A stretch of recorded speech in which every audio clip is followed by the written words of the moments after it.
Yes.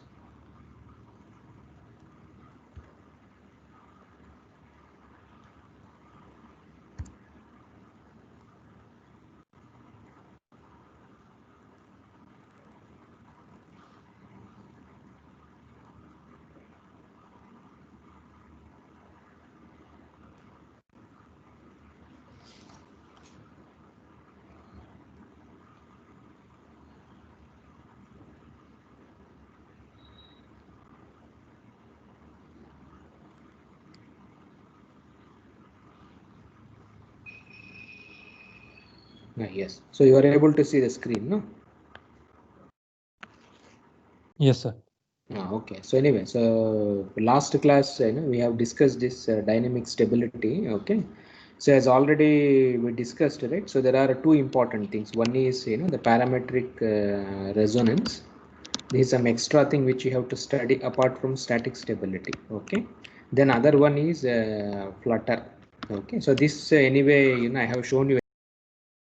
We have discussed in detail under 2T.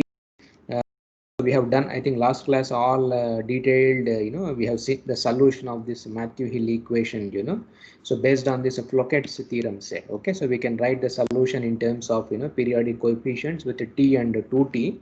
And I think we have seen in great detail the roots, how they look like, the roots of these equations, and how, the determinant of this matrix, so these are the roots when mu is equal to 0.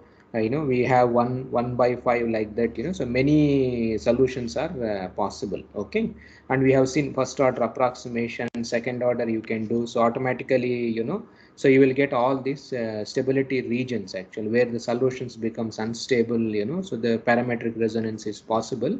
So this, we have seen in our last class. But the most important thing is, so when we have this stability, say, when we have this stability, so like the first stability, there will be, you see, 2T, say, then the second stability region will be controlled by T itself. Okay. So like that, it goes, and then, it reverses. So once again T, it goes to 2T, then T itself, it shifts between these two periodicities. Okay. So this we have discussed in our last class. So now today, we will discuss our last topic, as far as stability, that is a concept of, you see, the flutter. We will not discuss in detail, but you should know this flutter actually. Okay. So this is a very important phenomenon in dynamic stability, essentially when you are working on these non-conservative systems. Okay. So this is a very, very, the non-conservative loads kind of a thing. Okay. So these type of problems, say, so you will be having, this flutter phenomenon. So what's the best example for now? What do you mean by conservative system? So you would have studied, right? Conservation, everything we talk actually. What is meant by conservative system? What do you So mean by? the strain energy which is stored is means used up in the work done. That is perfectly fine. Now, if you want to go like, some more a little bit in the details, generally, like in your 12th class or somewhere you would have studied work done and other things. Okay. So based on that, if you try to see the conservative definition, you remember, right? The work done, of course, what you told is also fine. The energy, that is fine. So work done, say, so it depends only on the initial point and the final point. Okay. So then, it doesn't depend on how it has gone or something. We call it as a conservative system. Generally, this is how, one writes, you see, conservative system. So non-conservative means, you don't have these type of things itself. Okay. Now, what is the best example for non-conservative loads? So the load, whatever is coming on your system, is not conservative actually. It is conservative loads. What's the best example for non-conservative loads? So Friction. it means, it depends on the system. Okay. Suppose if the, because it depends on the position also. So it depends on your position. Non-conservative means, it depends, only on the initial and the final point. Non-conservative means, it depends on the position. Suppose if it is inclined, say, then the load will be different. If it is something else, say, the load will be different. So that's what we call as non-conservative loads. Okay. So a non-conservative load, say, so what is the best example for non-conservative loads which change with the shape of your member or your position also? So like for example, the column, whatever we have seen in our previous all those examples, say here the load was like this. Okay, so when the column like this also, so then the load is still the you follow right P itself, load value doesn't change with the the shape or something like that. So now non-conservative load, say, so it varies with respect to the position. So what's the best example for non-conservative load? No. See, what's the best example, say, in non-conservative loads, say? So load should change. The wind load. Wind load is one thing. Okay. Not only, see, generally we also call, suppose if you take beams, is a follower forces. Okay. See the same load, say, so let us say I have a the column, I have a load like this, a P, but when the beam it deflects, say, so the load also changes. Actually it will act now like this. Okay, so always it is, so here also this is also best example for is a non-conservative system, even our own weight itself. Okay, so these all these things comes, and of course the wind load. Okay, so it changes. So when the wind is flowing, say, so whenever you are having any airfoil or whatever the wings or whatever things you have, so depending on the position, you see your wind force also will vary. So this is what we call as this non-conservative systems. So wind load, then this type of follower forces are there, then pipes conveying fluid. Okay, so this also when fluid is flowing through the there the pipes, say, so there also it depends. Suppose if a pipe changes, say, the fluid force also will vary. So these are best examples for this the non-conservative systems or something like that. Okay, so in this type of systems, say, so generally what happens is this very the most important thing is the flutter comes into picture itself. Okay, so now what do you mean by flutter? We will derive the mathematics. Just there are several in YouTube's many videos are there, so you can just go through those videos to understand flutter. I will just show you one the video. So like for example, you can see this video,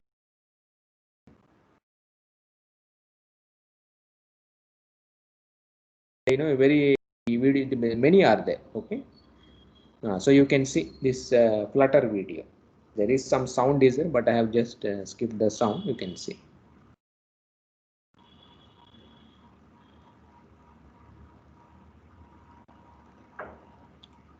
So these essentially non-conservative forces. Okay, that is essentially due to wind itself.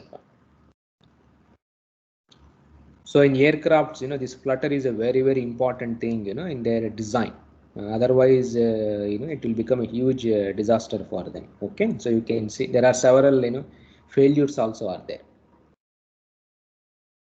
So you can see this is, I think, some aircraft. See, when it is flowing through some speeds, you can see the wing here. See the wing oscillation, at the tail. I think this is anyway. You can see these two things. See how it is vibrating. See, automatically you followed, right? They try to this one, and this is a very best example for civil engineering also. So any you remember this bridge? Yes, sir. What is this bridge name? Famous bridge, right? Tacoma Bridge. Generally people thought initially this was due to resonance. Okay, but that was all wrong. It is essentially due to flutter. Okay, because of the wind blowing, so you can see how wild the oscillations are. Sir, the deck was not symmetric or something, right, for this bridge? No. Deck, that was all fine, but this collapsed due to flutter. This is only due to wind force, and finally you followed it. It just collapsed due to the flutter. Okay. So initially people thought this was due to resonance, okay, but that was all wrong, and now mathematically it is very well established now that it is collapsed due to flutter. That is essentially non-conservative forces. We will just see, just wait for the derivation. See, this fellow is walking on the bridge.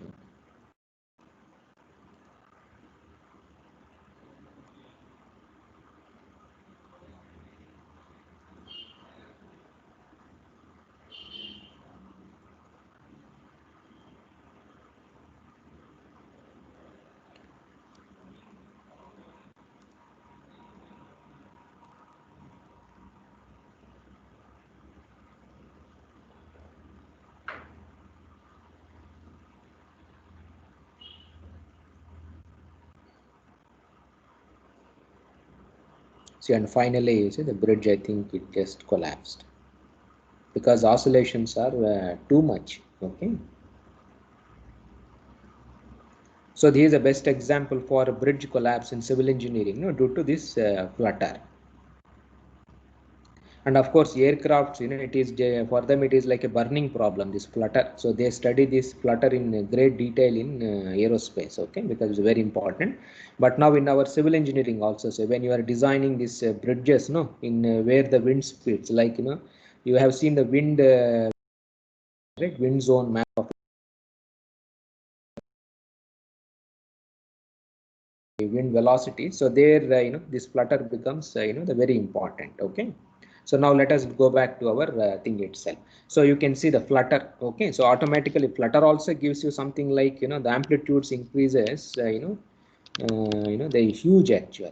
Of course, there are exponential kind of a thing, or sometimes linear increase also will be there depending on how the things are there. So whenever there is a flutter, say, okay, so we will write the equations of motion, but generally the equations also will be like this for any multi-degree of freedom systems. Mx double dot, so we have cx dot plus kx, say. So this is our the multi-degree of freedom system equation which you have studied in dynamics.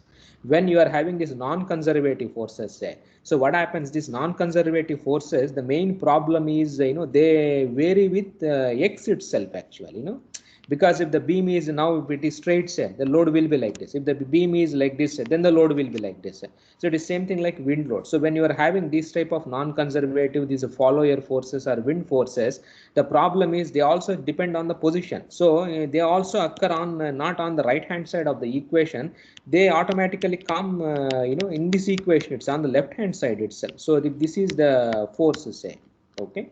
So the the equation of motion, you see, it will be like this for non-conservative load. So they also, like in parametric resonance, you remember, right? The parametric resonance also, right hand side was 0.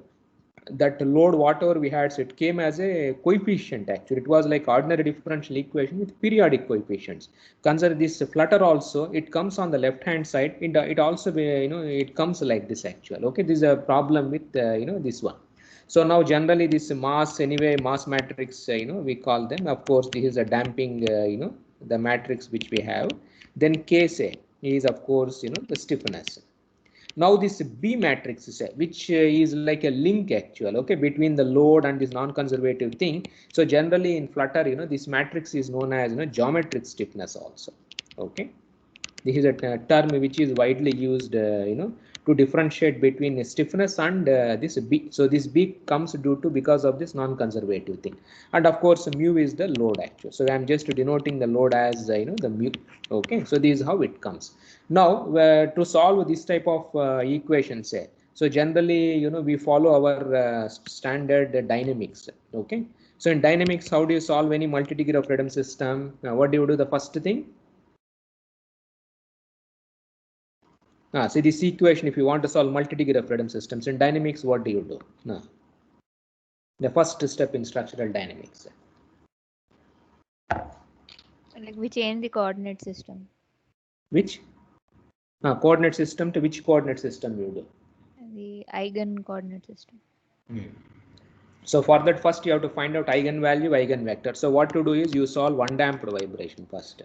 You remember? So you remove this damping. You write equation of motion like this, and you find out values and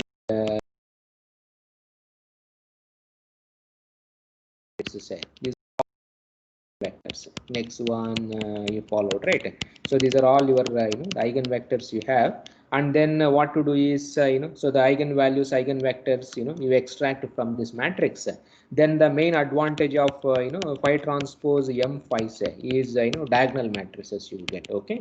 And even it does this stiffness matrix also. So now we use this transformation. We write x as phi times q. So this is a new coordinate system, that is a q. So now you substitute in our equation of motion, and then you multiply by phi transpose on the both the sides. So our equation becomes phi transpose M phi times q double dot plus phi transpose C phi. You have this damping thing also, q dot plus the phi transpose say k times phi multiplied by q plus mu. So this is the extra term which comes here. So phi transpose times B, phi times Q. So this is equal to 0. And obviously, you know, right, in our dynamics, so this all are diagonal. What about damping? Whether it is a diagonal or not diagonal? What do we do in dynamics? Handle this damping. Like we split it into like linear combination of mass and stiffness.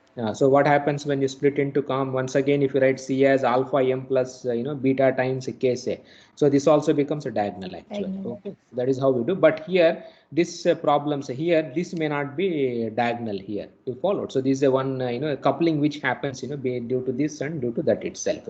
So now the equation becomes because of diagonal say C times some q dot plus omega naught square into q plus mu b times q is equal to 0, or if you write it in the coordinates say when d sorry this is ci sorry, instead of c I think eta comes. Okay, so some eta I qi dot plus is omega square I naught, so qi plus mu say, so I have j is equal to 1 to n, so bij then qj is equal to 0. Okay, so I runs from 1 to up to n itself. So this is how our matrix looks like here. So now here so to find out the solutions, to find this q, we substitute so q of t as some q hat, so e to the power of lambda t in the solution. So here we are interested in the stability of substitute of equation.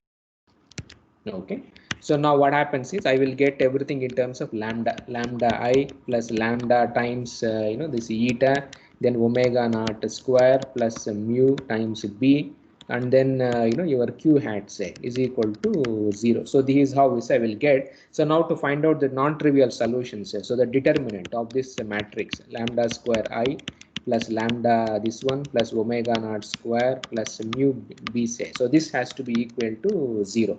So I will get a polynomial equation of degree 2n in terms of lambda. So there are basically you see 4 roots are the possible for this case, and then so we have to find out the roots here. So now here variety the stability comes into picture. Okay, so now here, so if I write my lambda say, which depends on the load, that is mu, so I can write as a real part plus or minus imaginary part actually. Okay, so this is a real part of my root, and this is the imaginary part. So I have a chances. So now depending on the load, so the roots also the vary here itself. So now here variety of the bifurcations occur. So let us see the case 1. Okay, so this we call as the divergence. So these are typical stability R. Sometimes it is also known as pitchfork bifurcation. Okay, so this is a special the root actual. So now when the load is 0, say mu is 0, what will be the roots? So when mu is 0, that means this entire thing goes away. Now what will be the roots?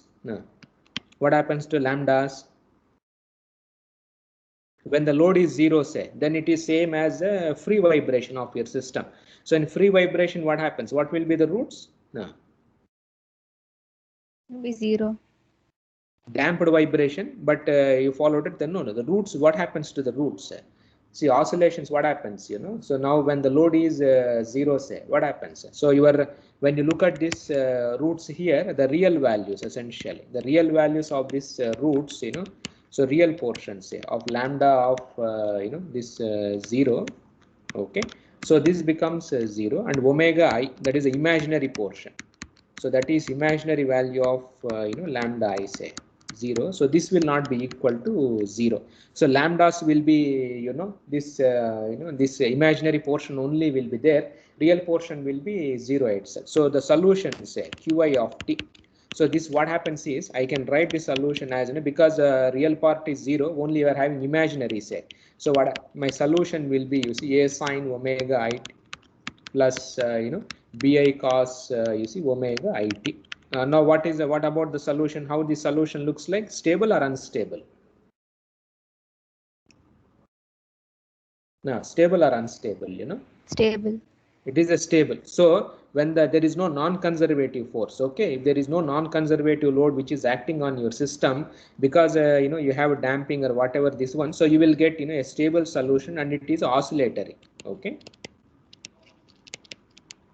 So the solution, you see, so it becomes oscillatory kind of a thing. And then if you try to increase the load, say, so let us say this is a load that is mu, and these are the omegas, whatever the imaginary parts or whatever the roots are there, say. So let us say these are the roots when the load is 0, omega 1 and omega 2 itself. Okay. And if you try to plot imaginary and the real portion, say imaginary part of lambda, and this is real part of lambda. Okay. So these are the initial. So when the load is 0, so my roots will be here. So omega 1 of 0, then omega 2 of 0. 4 roots are there. Okay. So I will have, the roots will be like this: minus omega 1 of 0, minus omega 2 of 0. Okay. So these are the roots when the load is, 0. But as you keep on increasing the load, say, what happens is, slowly, you see, the real portion or whatever, it also keeps on, the increasing itself. So what happens is when mu, say, is greater than some mu CR, that's a critical buckling load. So what happens is this alpha of mu, say, this becomes greater than 0, and omega 1 of mu, say, one root becomes 0 kind of a thing. So what happens is, so as your load is increasing, say omega 2, one root, it goes something like this, other root, it goes something like this, and finally hits this axis at this critical the buckling load kind of a thing. So now omega 1 becomes 0, 1. So this becomes 0, and alpha, say, so this becomes greater than 0. So when alpha is greater than 0, say alpha, what happens is it is nothing but the real part of the root. So when it comes to e to the power of lambda t, say, so what happens, e to the power of lambda, and alpha is a positive, then the solution becomes so one of the solutions, say, so q1 of t. So this becomes so q1 hat e to the power of alpha 1t. So this is how the solution, you see, looks like this actually. Okay. So now so when the load is more than critical buckling load, so now how the solution looks like if you try to plot, say, now, so how q1 of t is varying now. So how it is varying? Oscillating. It's diverging. It is diverging. No, whether there is any oscillation or no oscillations. No oscillation. No oscillation. Okay, so it just goes like this actually. Okay, non-oscillatory divergence, we say.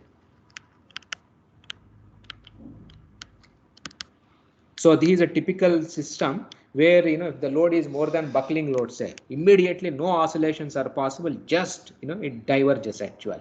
When mu is less than mu CR, say, so then you will have this type of oscillatory the motion itself. Okay, so this is how it goes. So when mu is less than mu CR, critical buckling load, it goes like this. So when mu is greater than mu CR, say, it just diverges. So these type of stabilities, we call them as divergence or pitchfork bifurcation. The reason is like this. Okay. So now as load is increasing, say, it is a typical system where these two frequencies, they are going in you see other directions. Okay. That due to that, this stability comes, and this type of non-oscillatory divergences. So we call them as this pitchfork bifurcation. Okay. So this is one typical thing. Now there is one more interesting case, another case is possible, which we flutter. Okay, this is another case. So here what happens is, so we have real values and imaginary values. So depending on the case, say. So now what happens is, so it is more or less same. So when you are having the load here, okay, which is mu, and I have the imaginary of lambda, this is omega, say. Okay, so now as you keep on, when load is 0, anyway, these are the two, the roots. So omega 2 of 0. Now what happens is, here as you keep on increasing the load, say, for some cases what happens is both of them converge kind of a thing you have. Okay, so this all of them converges to one point actually, mu CR. So this also happens for some the parameters, some combination of loads, and then your stiffness and other kind of a thing. So now what happens? So now when mu is equal to mu CR, what is happening? Yeah. So when mu is less than mu CR, so anyway it is oscillatory, the system is stable, there is no problem here. Now what is happening as you keep on increasing the load? So when mu is equal to mu CR, what is happening now? Both the natural frequencies or both the roots say they are coalescing kind of a thing, you see, it happens. Okay. So both the roots are becoming, you see, same kind of a thing, and your omega 1 of at critical load and omega 2, okay, at critical load, both of them are becoming, you see, same kind of a thing at mu is equal to mu CR. So these are typical another kind of a instability. So when the two roots are same, say, okay, so you remember, right, the ordinary differential equation, we write the solution like this, okay. So a plus bt times, your sine omega, you see, CRT plus C plus DT, okay, cos omega or T itself. Now how it is increasing? How this instability is happening, or how it is now how the solution looks like? Linear increase. Okay, but it is oscillatory or no oscillations? Oscillatory and Oscillatory. But how it is growing? linearly. Linearly. You can see it is controlled by these terms a plus bt. Okay, so this is a very special case actually. Okay, where we have both the things. It is a typical. Okay, both of them you see become converge to a point. So this case is known as coupled mode flutter actually. Okay, the word why coupled mode, because both the modes are responsible for instability. In the first case, say one mode is stable but another mode is unstable.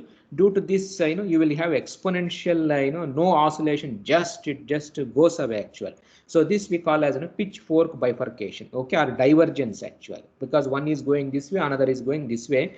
And here coupled modes say, so here what is happening, both the modes are creating this instability kind of a thing. So that's why we call as a coupled mode flutter. But the coupled mode flutter is little bit better than the previous case, because amplitudes are increasing, you see, only linearly, not exponential, you see, kind of a thing it happens. Okay, so this is one way. Now another case is also possible depending on the roots. Okay, so this is what they call as a single mode flutter. So these also you follow, right, a special a case. Okay, so where anyway when it is zero, so when the load is zero anyway you followed, right. So you may have a situation like this. Okay, so this alpha 1 of 0, say it may not be real part also will be there, it is not 0. So let us say it is less than 0, this also may happen actual. Okay, so but when mu is greater than the mu CR. Okay, so now what happens is the roots they become like this. Okay, so if you try to plot this so imaginary part of lambda and the real part of lambda, say, okay, this is alpha. So what happens is originally the roots will be somewhere here. Okay, so I have a roots like this and alpha 1 of 0, okay, the real part. But as you keep on increasing the load, say, so this point is mu CR. So what happens is both of them become like this, the alphas, they go towards they all become positive kind of a thing. So when mu greater than mu CR, say, so alpha 1 of mu it increases actually. Okay, this also is one type of they just pass through this itself. So now here what happens is, so where the response is, say, so this becomes like this. So e to the power of alpha 1 times t, so a1 cos omega 1 into t plus b1 times sine omega 1 into t. The solution becomes like this. So you have a real imaginary, both of them are there, but since alpha is a positive, say, so my root will be like this. So now how the solution looks like here? Now how it is oscillating now? Oscillatory with the exponential increase. So it is oscillatory, but it is with exponential increase actually. Okay, so it goes something like this actually. So this is generally known as single mode flutter, because only one mode is responsible, or sometimes people call this as hop bifurcation also. Okay, so this is one more you followed, right? So generally in flutter, say, three combinations are there. One is divergence or pitchfork bifurcation, and then coupled mode flutter. Then another thing is hop bifurcation. Okay, so the only thing you should remember is when it is a pitchfork bifurcation, say, okay, how the oscillations looks like, how the response looks like for pitchfork. No. Non-oscillatory divergence. Non-oscillatory, just like this actual. Okay, then we had a coupled mode flutter where both the modes are responsible. So now here how the response was, This is also instable only, but it was a linear increase in the amplitudes. Okay. Then other one is, you see, the Hopf bifurcation. Okay. So here that's it, exponential the increase in the amplitude. So these are the three instabilities when you are having non-conservative. More dangerous only, which is the most dangerous thing here. First one. I myself don't know. You followed it. The second one maybe linear increase. So maybe if the wind is blowing only for 10 seconds only. So then amplitudes are growing linearly. Then after that wind stops. Say maybe coupled mode maybe fine. But pitchfork or hops, that's all. You see, once exponential increase will come, and pitchfork, there is no oscillations also. It is just it goes in other direction, and this also is a point. This thing. So these three are the most important things in you see this flutter. Okay. So now to just have an idea, say, okay. So let us solve one interesting you see the problem. So it is just whatever you have studied in dynamics. Okay. Simple 2-degree of freedom system. So one more mass is there here, then you see, and I think there is a torsional, the rotation spring also. Okay, so we have a system, you see, which is like this. Okay, so here also there is I think some springs are there. So so we have these 2 points, say, so A and B. So we have a masses, so if I write this as so point A, then B, and then we have C. So my load is like this. Okay, and there is also damping also in the system. Okay, so when the system becomes like this, say, okay, one more spring here, and then it goes to, of course, this point itself. So this is by AB, and let us I put a damper also. Okay, so this is just a 2-degree of freedom system. So I have denote this damping as C2 and then C1. So it is a follower force. Okay. So when it is inclined, say, the load also will be, you see, inclined like this. Okay, perfectly in with respect to the top, this one. So here there is a 2-degree of freedom system. So let us say if I call this as a Q2 and this portion, say, as Q1, or we can write in terms of the angles also. So this is a theta 2, and then we can write theta 1 also. Okay, so that is this system. Okay, so 2 angles are there, and let us say L1 is the length of this member, L2 is the length of this member itself. So this is a typical system, so you have 2 masses, so M1, M2, and this is M1. Okay, 2-degree of freedom system where you have all kinds of springs and then dampers and all other things are there. Okay, so the equation of motion you can write easily, free body diagram you would have studied already, in your what is that? Dynamics course. Okay, so you can write yourself. So if you write this, so if you take by moments about B, okay, about B you will get one equation, then moments about A. Okay, so you take moments of portion and the moment equations, and it's very easily. Okay, so you can write it yourself. So what happens is I will get equations like this. So the first one is M2 L2 Q2 double dash. Okay, plus, so I am taking moments only about B, so this portion only. Okay, so now if I take a moment here, say, so this is my another mass, this is another mass, but I have a spring here, so I have this theta 2 here. So you write this one, so M2 L2 into Q2 double dot plus K2, say, okay, theta 2 minus theta 1. So these are the springs, the stiffnesses. Okay, so K1 is here, this spring, and this spring is K2.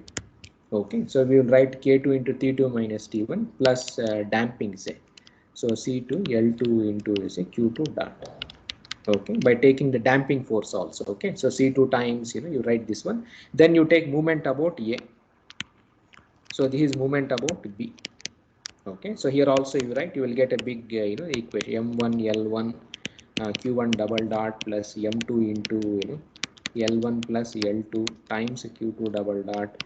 Okay, so you can K1 times theta 1 plus PL1, say, theta 2 minus theta 1. Okay, plus D1, sorry, C1. This is a damping. So C1 L1 into Q1 dot plus C2 L1 plus L2 times Q dot is equal to 0. So this is how we see the equations looks like actual. Now what's the most important thing you have to observe here? What's the most, where is the load here? Now where is the load here? PL1 into T2 So minus where is T2. load coming? Load is coming on your right hand side or in the left hand side? Left hand side. Why left hand side? Because the load position is what type of load it is? It is a non-conservative or a follower. So if BC is a straight, so it will be straight. If BC is inclined, say P also will be inclined actual. Okay, so it moves in these directions. So because of this, we discussed right for non-conservative systems. Say so the load also you followed right enters on your left hand side, and it also depends on your theta 2, theta 1, and all those things you followed. It enters in your calculations. Okay, so now if I denote theta 1 as Q1 by L1 and theta 2 say as Q2 minus the angle, okay, by L2. So Q is the displacement and the thetas are the angles itself. So now so you write everything in terms of Q1 and Q2 say. Delete this theta 1 and theta, eliminate from the solution, and if I write my solution say Q1 of t then Q2 of t, okay, in terms of my eigenvalues and all other things. So Q1 hat then Q2 hat, okay, e to the power of lambda t. So you substitute in that equation and then you solve this one say, okay, so you will get two equations will come. So finally you will get a equation like this. Okay, so you will get some this expression, or let me write this one, K2 times 1 by L1 plus 1 by L2 times Q1 hat plus M2 L2 lambda square plus C2 L2 lambda plus K2 by L2 multiplied by Q2. This is equal to 0. Then similarly, so you will get one. This one is a big equation, M1 L1 lambda square plus D1 L1 lambda plus K1 by L1 minus P 1 plus L1 by L2 multiplied by Q1 hat. This entire expression. Okay, plus we have one more expression will be there. So L1 plus L2 M2 lambda square plus D2 times lambda. Okay, so plus P L1 by L2. So Q2 hat is equal to 0. So I will get two equations. So now to find out the instability, so what is that we have to do? What is that we have to solve for?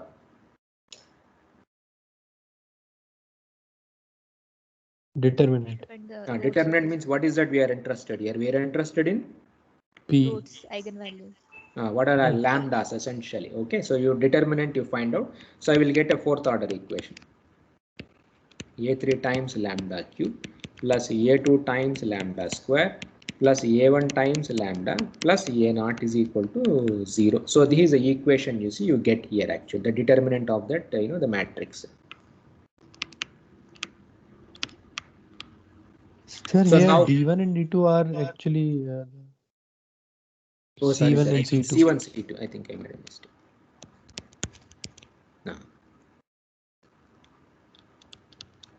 No, okay, C1 and C2 only. Okay. So now this is my determinant. Okay, so I will have a characteristic equation like this.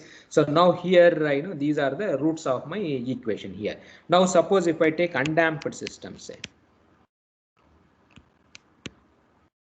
okay, so I'm ignoring C1 and C2 here, and for this we can for time being, if I take K1 as 2, then K2 as 4, then M1 as 8, then M2 as 1, okay, and L1 L2 say as 1, and C1 C2, of course we are ignoring damping, we will just compare damped versus undamped also, 1% damping say. So these are the, for these inputs, let us see how the roots say they vary actual. Okay, so now if I try to plot like this, the roots of my the equations here.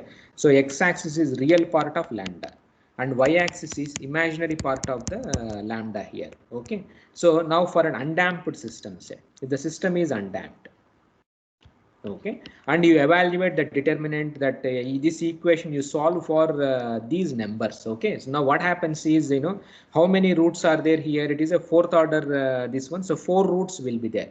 If there is no damping in the system, say what happens is, and when p is equal to 0 or when the load is there or not, so you will have having 4 roots. What happens is 2 of them will be same actual, okay, and the 2 will be like this. So 2 roots this side, 2 roots this side will come here, and now when the p is keeps on the increasing, say, okay, when p becomes for this case less than 17, you will get the stable solutions.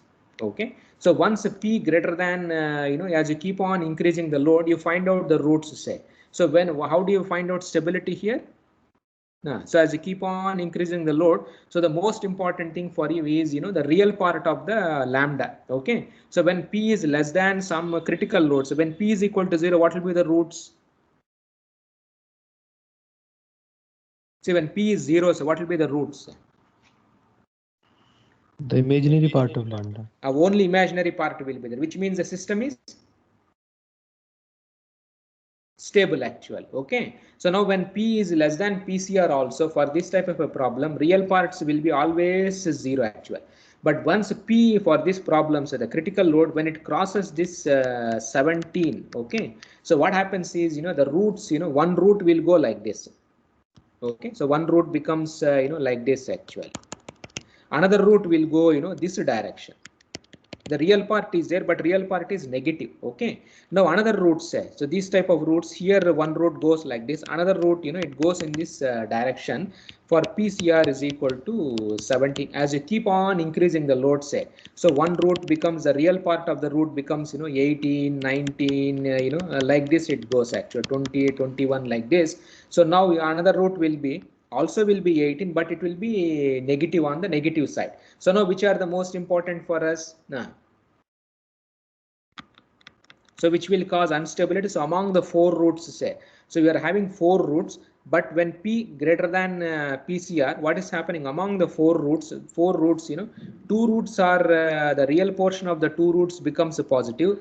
Imaginary, so this other 2 roots, say, the real part will be, you see, a negative kind of a thing. So now which will cause this buckling or which will cause stability here among the 4 roots? Positive roots. The positive roots, that is these roots, say, so this root and this root you followed, right? So they cause these real roots are there, so automatically you followed, right? Your system becomes unstable kind of a thing. So now this buckling value is 70 for undamped case. Now let us same problem, say all parameters are same, k1 is 2, k1 is 4, m is 8, 1, this all the things are there, and we include damping also, and then solve the problem once again, the same problem. Okay, if you can try it in MATLAB. Okay, you can plot these numbers, you will have a very interesting things will come. So let us say these are my roots. Okay, real part of lambda on the x-axis, and on the y-axis, say, imaginary part of the lambda. So now here we are having a damped system. Okay, so now when there is a damping, say, so what happens is all the 4 roots, they will be different when load is 0. Okay, so because right, damped frequency you would have studied here. So now as you keep on increasing the load, say, now here what happens is generally which one will be more stable, damped system or undamped system, which is more dangerous? Undamped is more dangerous. Undamped, you would have studied in dynamics, undamped is much more dangerous, damped system is much more safe actually. And now can you comment for undamped system, what was the buckling load where the system was becoming unstable? 17. Now we have given 1% damping. So what is your comment? The buckling load for the damped system with 1% damping will be more or higher than this?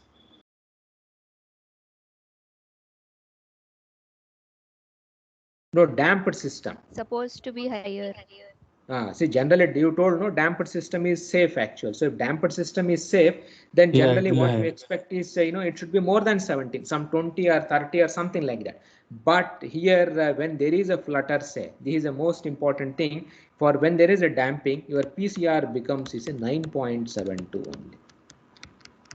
You followed. So what does it tells you? So these are the roots here, say, okay. So what happens is two of the roots are something when PCR, they go, like this actually.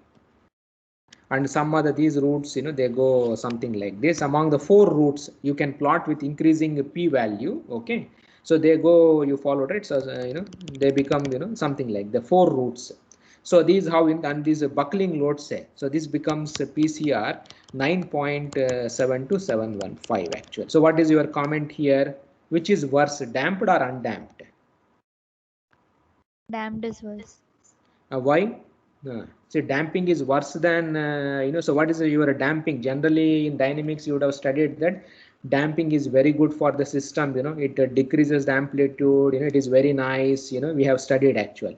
But the same damping, it will play as a villain, you followed, right? Other side kind of a thing when you are having non-conservative forces act. This is a very, very important thing you should understand, okay? So when there is a non-conservative, the forces are acting on your systems like a pipe flowing in a fluid or something. If the damping is more, the damage will be more actually. Okay, so the damping will play other way around.